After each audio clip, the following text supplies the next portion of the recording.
You need to submit your fee. एक चीज ध्यान रखिएगा, फी आपका सिंगुलर टर्म है और फीस आपका प्लूरल टर्म है। So I can say you need to submit your fee. एक एग्जांपल और देता हूं, उसके बाद मैं बोर्ड पे लिख करके दिखाऊंगा।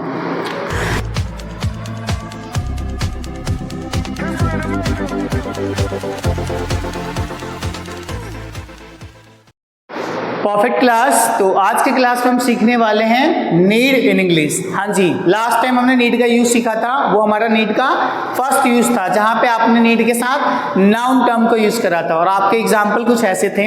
आई नीड मनी, मुझे मनी की जरूरत है। आई नीड अ जॉब, मुझे जॉब की जरूरत है। And I need a lot of friends out there. तो वहां पे बेसिकली आपने नीड के साथ नाउन टर्म का यूज करा था, वो आपके नीड का फर्स्ट यूज था। But in today's class will be learning how to use need in second use, you can say, यानी कि नीड का आप अगला यूज सीखने वाले हैं, जिसका वर्जन आप अक्सर नीड टू से जानते हो या तो नीड्स टू से जानते हो। तो एक बात ध्यान रखिएगा, नीड टू वर्जन इंग्लिश में होता नहीं है। हाँ, yes I am correct. Need to या नीड्स टू इंग्लिश में कुछ होता ही नहीं है, वो होता नीड है। इसके साथ जो आप टर्म यूज करते हो उसको इन्फिनिटिव बोला जाता है। इन्फिनिटिव का मतलब है टू प्लस वर्ब की फर्स्ट फॉर्म। तो जो आप नीड टू रटते रहते हो हमेशा, नीड टू ऐसा इंग्लिश में है नहीं, वो मेन आपका नीड था और उसके साथ आपने इन्फिनिटिव का यूज करा। इन्फिनिटिव का मतलब है सीधा टू प्लस वर्ब की फर्स्ट फॉर्म, और आपका ये बन जाता है नीड टू प्लस वर्ब की फर्स्ट फॉर्म। याद आया? आप इसी स्ट्रक्चर को तो यूज करते हो। एक चीज और, आपने नीड्स टू भी देखा होगा। तो जैसा कि आपका नीड ये प्योर यानी कि वर्ब की फॉर्म जो फर्स्ट होती है ना, वर्ब की फर्स्ट फॉर्म, वो अक्सर प्लूरल वर्ब में होती है। उसको सिंगुलर बनाने के लिए आपको एस एस का यूज करना पड़ता है। तो जब हम नीड में एस लगाते हैं वो हमारा क्या बन जाता है? नीड्स। और कब फिर आप नीड्स प्लस में आपका यूज करते हो इन्फिनिटिव। समझ आया? और यही तो आप रखते हो हमेशा, नीड टू कह लो या नीड्स टू कह लो। तो ग्रामर में नीड टू या नीड्स टू कुछ ऐसे पढ़ाया नहीं जाता है। पढ़ाया कैसे जाता है? नीड आपका बेस फॉर्म है यानी कि मेन वर्ब है, इसके साथ आप इन्फिनिटिव का यूज करते हो। इन्फिनिटिव का मतलब टू प्लस वर्ब की फर्स्ट फॉर्म। ठीक है, तो आज हम बेसिकली देखने वाले हैं कि इसका मीनिंग क्या है, इसका रूल एंड रेगुलेशन क्या होगा, and how we can use in our day to day conversation this term. इस टर्म को हम अपने डे टू डे कॉन्वर्सेशन में यूज कैसे करें। तो टर्म आपने देख लिया, नीड टू या तो नीड्स टू। अब इसके मैं यूज की बात करूं, as I told you last time in my previous video that need does not mean आवश्यकता और जरूरी इन इंग्लिश। वो आपके हिंदी में आप निकाल देते हो नीड का मतलब जरूरत है या आवश्यकता है, लेकिन ऐसा नहीं है कि और लैंग्वेजेस में इसकी और हिंदी और मीनिंग निकलता होगा। अगर आप ऐसे मीनिंग निकालोगे तो ना जाने नीड के कितने सारे मीनिंग निकल जाएंगे। लास्ट टाइम बताया था ना। So all you got to remember that need simply means to require something. Need का सीधा मतलब है जहां पे किसी व्यक्ति को किसी चीज की रिक्वायर होती है। इतना क्लियर है? वो तो हमने लास्ट टाइम सीख लिया था, बट आज आप सीखने वाले हो need plus infinitive, which is known as need plus infinitive, you can say, right है। तो इसमें क्या मीनिंग बनेगा? नीड टू कह लो या नीड्स टू कह लो, are used to talk about when somebody require something to do something. यानी कि नीड का यूज करा जाता है जब किसी व्यक्ति को किसी चीज को करने का रिक्वायरमेंट आ जाए। समझ आया? एक बार और रिपीट करता हूं, नीड टू कह लो या नीड्स टू कह लो, इसका यूज करा जाता है जब किसी व्यक्ति को कोई चीज करने का रिक्वायरमेंट हो, वो दिखाने के लिए आप नीड टू का यूज करते हैं। ठीक है, तो आपको हमेशा ध्यान रखना है नीड टू का यूज आवश्यकता के लिए नहीं, जरूरत के लिए नहीं, लेकिन हाँ किसी व्यक्ति को कोई काम करना जरूरी है, रिक्वायरमेंट है वो उसके लिए। अगर उसने वो वैसा नहीं करा तो वो काम उसके लिए मतलब कि अफेक्ट कर देगा, उसको गलत रिजल्ट पहुंचाएगा। समझ आया? Let me give you a couple of examples out there. अगर मुझे जनरल लाइफ में ये बोलना पड़े, whenever I go outside and I find everyone speaking in English, मैं सबको इंग्लिश में बोलते हुए देखता हूँ। मेरा कोलिग्स इंग्लिश में बोलता है, मेरा फ्रेंड्स इंग्लिश में बोलता है, even my boss also speaks in English and my mother also speaks in English sometimes. मेरी मम्मी भी कभी कभी इंग्लिश बोल देती है। तो at this moment, इस पल पे मेरा इंग्लिश बोलना भी एसेंशियल हो गया है, इंपॉर्टेंट हो गया है। अब ये मेरा रिक्वायरमेंट बन गया है। अगर मैं इंग्लिश ना बोलूँ तो मेरा इंसल्ट घर में होगा, मेरे काम प्लेस पे होगा, मेरे दोस्तों के साथ होगा, and even when I go to look for a job, जब मैं मतलब कि जॉब ढूंढने जाऊंगा तब भी तो मेरे लिए हार्डल बनेगा।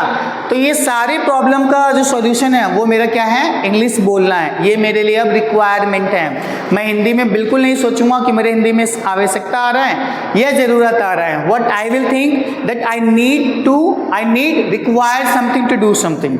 किसी चीज़ की ज़रूरत है मुझे कुछ करने के लिए, इसलिए मैं नीड का यूज़ करूँगा। तो एक बारी मुझे इसका रूल आपको लिख लेने दीजिए, उसके बाद मैं समझाता हूँ यूज़ कैसे करेंगे। सबसे पहले आपको सब्जेक्ट लिखना है, क्योंकि आप सब्जेक्ट की बात करेंगे, चाहे वो आपका he, she, it, they, those, any name of anyone और एनीथिंग, किसी चीज़ का नाम हो सकता है। उसके बाद आप लगाओगे नीड, या तो आपका हो सकता है नीड्स, ठीक है। इसके बाद आपको लगाना है इन्फिनिटिव। ध्यान रखना ग्रामेटिकली टर्म में इसको इन्फिनिटिव बोला जाता है। तो लगाइए आप टू प्लस वर्ब की first form and then object. ये छोटे से स्ट्रक्चर पे आपको ये सारे सेंटेंस फ्रेम करना है। अब मैं आपको एग्जांपल देता हूँ। तो अगर मैं बोलूँ कि मुझे इंग्लिश बोलने का रिक्वायरमेंट है, अगर मैं इंग्लिश नहीं बोलूँगा, so that could be difficult for me, that could be hurdle for me to get a job. एक जॉब पाने के लिए मेरे लिए हडल बन सकता है। तो मैं क्या बोलूँगा, I need to speak English. तो ये मेरी रिक्वायरमेंट थी, I need to speak English. समझ आया। अगर आपको मेरी क्लास अटेंड करनी है तो आपको फी सबमिट करना आपके लिए कंपलसरी है, इंपॉर्टेंट है, ये एसेंशियल है। अगर आपने फी सबमिट नहीं करा तो आपका क्लास प्रोवाइड नहीं किया जाएगा, मतलब बेसिकली आपको क्लास नहीं दिया जाएगा। तो क्या समझ रहे हो आप कि आपका जो फीस जमा करने का कार्य है वो आपके लिए रिक्वायरमेंट है, वो आपके लिए एसेंशियल है। अगर आप नहीं करोगे तो आपको अलाउ भी नहीं करा जाएगा। समझ आ रहा है। तो मैं क्या बोलूँगा, आपको फीस जमा करने की जरूरत है। मैं क्या बोलूँगा, you need to submit your fee. एक चीज ध्यान रखिएगा, फी आपका सिंगुलर टर्म है और फीस आपका प्लूरल टर्म है। So I can say you need to submit your fee. एक एग्जांपल और देता हूं, उसके बाद मैं बोर्ड पे लिख करके दिखाऊंगा। जैसे कि हम इंडियंस हैं, ठीक है, तो हम इंडियंस को क्या करने की जरूरत है, हमें भाई अपने देश को प्रोटेक्ट करने की जरूरत है। अगर हम खुद प्रोटेक्ट नहीं करेंगे अपने देश की तो बाहर वाले इसका गलत फायदा उठा लेंगे, आतंकवादी उठा ले या कोई और व्यक्ति हमारा गलत फायदा उठा सकता है। सो बीइंग इंडियन सिटीजन्स, जैसा कि हम इंडियन हैं, हमारी रिस्पॉन्सिबिलिटी है, ये एसेंशियल है हमारे लिए, ये जरूरी है, ये हमारी रिक्वायरमेंट है। तो मैं क्या कह सकता हूँ, हम सभी की बात है, we need to protect our nation. हमें अपने नेशन को प्रोटेक्ट करने का रिक्वायरमेंट है, जरूरत है। आप हिंदी निकाल लीजिए। समझ आया। अब मैं आपको एग्जांपल बोर्ड पर लेकर के दिखाता हूं, आप कैसे और फ्रेम कर सकते हैं, ठीक है।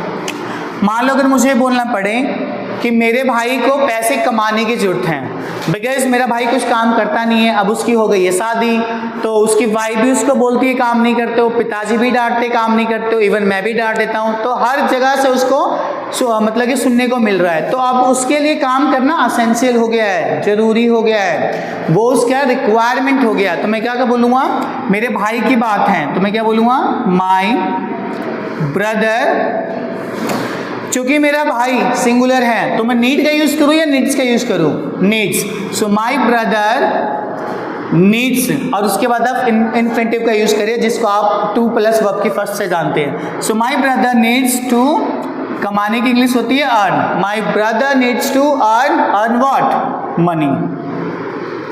समझ आया। My brother needs to earn money, मेरे भाई को पैसे कमाने की जरूरत है, ठीक है। मान लो that we are going to take our English class, हम इंग्लिश क्लास लेने जा रहे हैं और वी हैव ओनली 2 और 3 मिनट्स, हमारे पास 2 से 3 मिनट बचे हुए हैं, लेफ्ट हमारे पास 2 से 3 मिनट हैं। तो मैं कह रहा हूँ भाई अगर हम टाइम पे नहीं पहुँचे तो हमारा सर हमें डांट सकता है, हम पे फाइन लगा सकता है, हमारे पेरेंट्स को कॉल कर सकता है। तो बस इसी सेंस में मैं कहना चाह रहा हूँ कि हमें टाइम पे पहुँचने की जरूरत है भाई, हमें टाइम पे पहुँचने की जरूरत है। ध्यान रखना, फिर से यहाँ पे मैं हिंदी बिल्कुल नहीं सोच रहा हूँ। What I am thinking of that we need और we require something to do something, किसी चीज की हमें रिक्वायरमेंट है कुछ करने के लिए, ठीक है। तो मैं क्या बोलूँगा, वी, हमें जरूरत है ना टाइम पे पहुंचने की। सो वी, उसके बाद रखिए आप नीड, वी नीड टू, पहुंचने की इंग्लिश आप रीच का यूज कर लीजिए, वी नीड टू रीच, और टाइम पे पहुंचने की जरूरत है ना तो ऑन टाइम।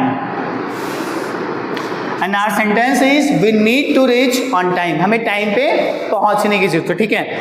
मान लो कि मुझे बोलना पड़े कि आप इंग्लिश क्लास में इंग्लिश बोलते नहीं हो, चूंकि ये इंग्लिश क्लास है तो इंग्लिश बोलना आपके लिए कंपलसरी है, असेंशियल है, इंपॉर्टेंट है, रिक्वायरमेंट है। अगर आप इंग्लिश नहीं बोलोगे you may be find, you may be punished, आपको फाइन लगाया जा सकता है, आपको सजा दिया जा सकता है। तो as per this situation what you got to do, आपके लिए इंग्लिश बोलना इंपॉर्टेंट है। तो मैं क्या बोलूंगा, आपकी बात हो रही है ना यू, या मैं आप सभी को बोल दूंगा यू ऑल, ठीक है, यू ऑल। और यू ऑल हमारा प्लूरल है, उस यू होता तब भी प्लूरल ही होता। सो यू ऑल, उसके बाद लगाइए आप need, you all need to क्या करने की जरूरत है आपको, इंग्लिश बोलने की। So you all need to speak English. आप इसके आगे बता सकते हैं in the class, in house, in office और any other places out there. Okay, so our sentence is you all need to speak English. समझ आ रहा है? मैं लास्ट क्वेश्चन, मैं लास्ट सेंटेंस, बेसिकली एक सेंटेंस हम लास्ट और बनाते हैं। मैंने बोला यार सभी को ना इंग्लिश सीखने की जरूरत है। जैसा कि हम कहीं पे भी जाते हैं तो हर चीज़ हमें इंग्लिश में मिलता है। हम जॉब के लिए जाए तब इंग्लिश हडल बनती है हमारी, किसी बैंक में जाए तब हडल बनती है, किसी बाहर इंटरनेशनल बिजनेस से रिलेटेड कोई क्वेरी के लिए जाए, कोई मार्केटिंग के लिए जाए तो मुझे इंग्लिश मिलती है। बेसिकली इंग्लिश इज एवरीवेयर, हर जगह इंग्लिश है। So as per its demand in today's era, आज के आधार पे, आज जैसे कि रिक्वायरमेंट इंग्लिश की, इस हाल में हमें इंग्लिश बोलने की ज़रूरत है, हमें इंग्लिश सीखने की ज़रूरत है। तो इसी सिचुएशन को मैं कहना चाहता हूँ, हमारी रिक्वायरमेंट है इंग्लिश सीखना। माना कि हमारी मदर टंग हिंदी है, we love our mother tongue, but फिर भी जो रिक्वायरमेंट है, जो असेंशियल है, जो इंपॉर्टेंट है, वो काम तो करेंगे ना। तो मैं क्या बोलूँगा, सभी को इंग्लिश सीखने की ज़रूरत है। ध्यान रखना, हिंदी टू हिंदी मत जाना, ठीक है। सभी की इंग्लिश आप एवरीवन बोल दीजिए,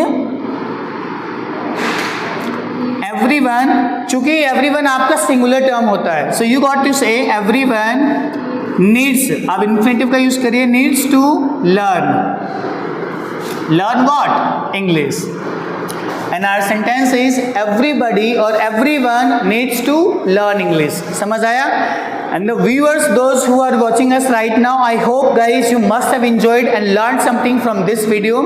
If so, then let me give you an example, let me give you a sentence out there and you got to just translate and please drop down your answer in the comment section below. एक sentence आपके लिए, लोगों को तमीज़ सीखने की ज़रूरत है। इस सेंटेंस का आंसर आप मुझे कमेंट सेक्शन में ड्रॉप करके जाइएगा, I definitely check out your answer. आपको सेंटेंस क्या है, लोगों को तमीज़ सीखने की ज़रूरत है, क्योंकि हर समय लोग बदतमीज़ी से बात करते हैं। तो आपको इसी तरह से सेंटेंस बनाने हैं, लोगों को तमीज़ सीखने की ज़रूरत है। With this note let's wrap up the class और end the class. Would love to meet you